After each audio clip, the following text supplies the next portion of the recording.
Lundi 5 juin 2023, Le sceau de Dieu et la marque de la bête, première partie.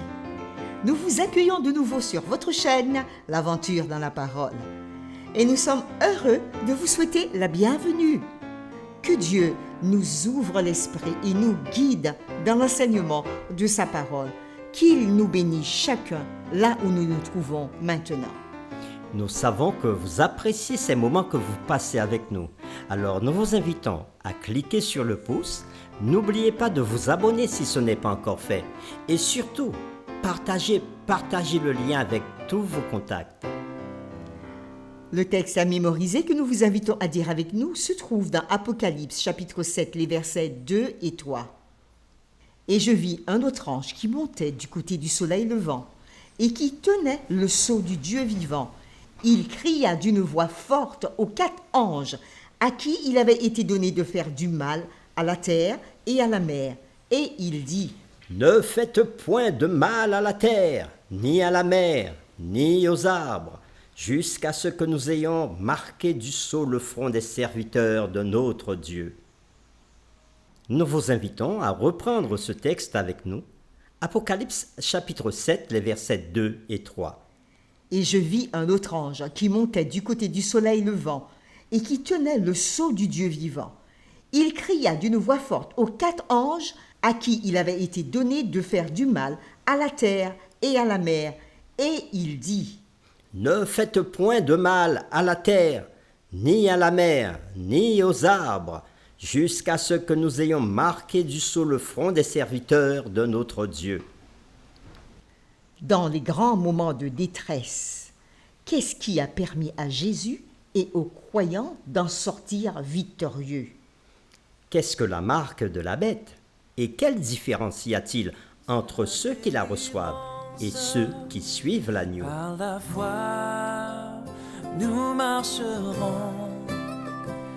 Par la foi, nous triomphons.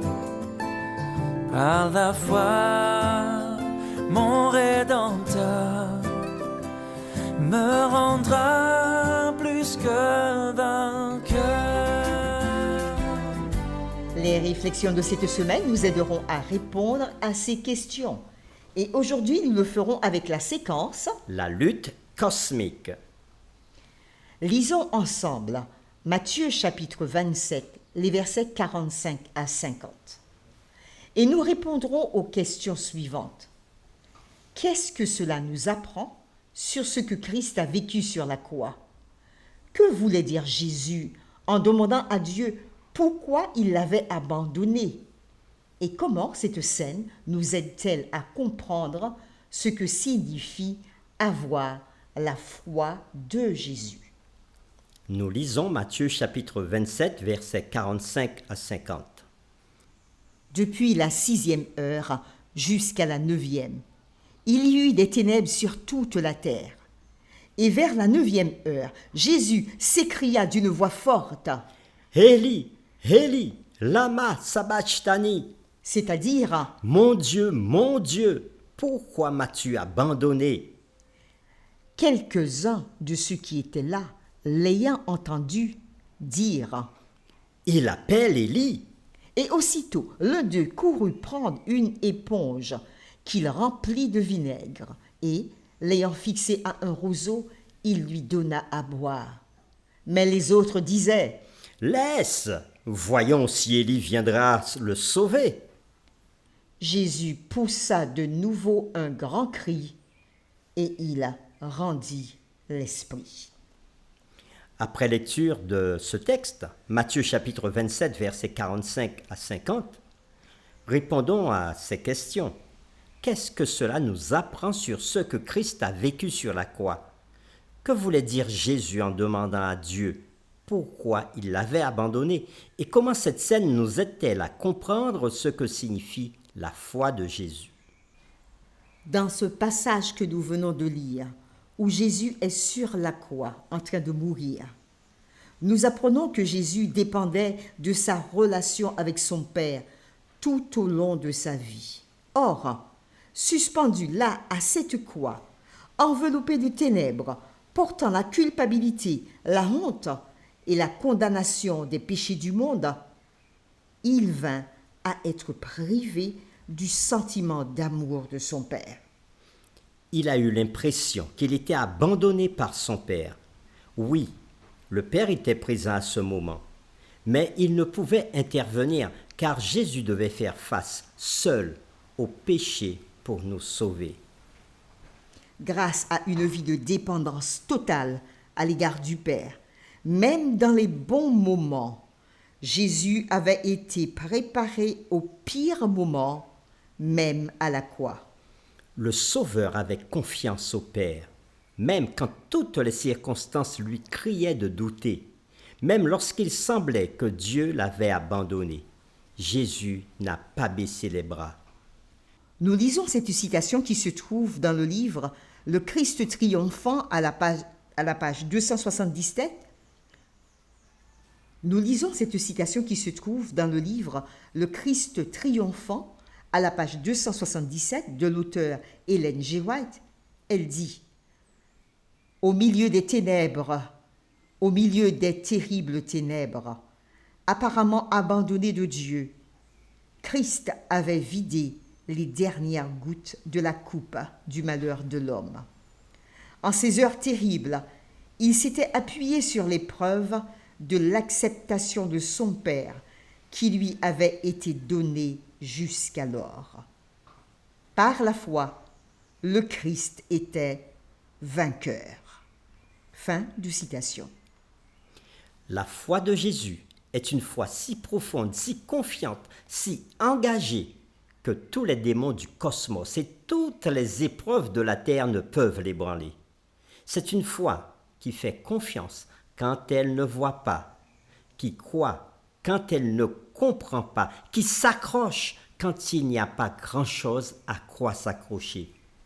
Cette foi de Jésus est elle-même un don que nous recevons par la foi et qui nous permettra de traverser la crise à venir. C'est la foi de Jésus qui habite nos cœurs, qui nous permet d'adorer Christ en tant que chef suprême et de supporter avec fermeté l'application de la marque de la bête décrite dans Apocalypse.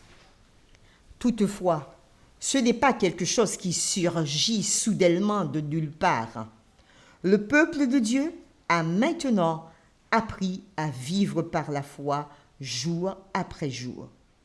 Dans les beaux moments, dans les mauvais moments, lorsque Dieu semble proche ou encore lorsque Dieu semble loin, cela n'a pas d'importance. Parce que la Bible nous dit, dans Galates chapitre 3 verset 11 et dans Habacuc chapitre 2 verset 4, « Le juste vivra par la foi ». Lisons ces textes. Galates chapitre 3 verset 11. « Et que nul ne soit justifié devant Dieu par la loi. Cela est évident, puisqu'il est dit, le juste vivra par la foi. » Paul tire cette citation de Habacuc chapitre 2, le verset 4, qui dit ceci. « Car c'est une prophétie dont le temps est déjà fixé. Elle marche vers son terme et elle ne mentira pas. Si elle tarde, attends-la, car elle s'accomplira certainement. Voici, son âme s'est enflée, elle n'est pas droite en lui, mais le juste vivra par la foi. » Oui, le juste vivra par la foi. Et c'est pourquoi que c'est maintenant le temps de préparation. Chaque épreuve aujourd'hui, si elle est endurée dans la foi, peut porter des fruits précieux dans nos vies. Pour terminer, réfléchissons personnellement à ces questions. Pensez à un moment où la vie semblait s'écrouler autour de vous et que tout ce que vous aviez était votre foi. Comment vous en êtes-vous sorti? Quelles leçons avez-vous tirées? Qu'avez-vous vécu qui puisse aider d'autres personnes qui traversent une situation pareille? Nous vous invitons à prier avec nous. Seigneur, tu es le maître de l'univers. Tu es digne de recevoir la sainteté et la gloire. tu règnes dans l'univers entier. Et alors qu'aujourd'hui nous avons abordé le thème de la foi de Jésus, nous avons vu que Jésus dépendait totalement de toi, ô Père. Et même sur la croix, en but aux souffrances causées par le péché, lorsqu'il avait le sentiment d'être abandonné par toi, c'est encore vers toi qu'il s'est tourné, parce qu'il avait totalement confiance en toi. Alors que nous vivons, nous, sur cette terre, en but aussi aux problèmes quotidiens, en but aux souffrances de chaque jour, nous avons besoin d'exercer notre foi et de te faire confiance pour en sortir victorieux comme Jésus même est sorti victorieux de la mort. Oui, nous savons que le temps arrive où les choses seront encore pires et où il faudra prendre la décision de te suivre, de te servir ou encore d'adorer la bête et son image. Mais aide-nous et donne-nous cette foi qui peut vaincre toutes les épreuves afin d'être fidèle à toi jusqu'au bout. C'est cette grâce que nous te demandons en ce jour, au nom de Jésus. Amen.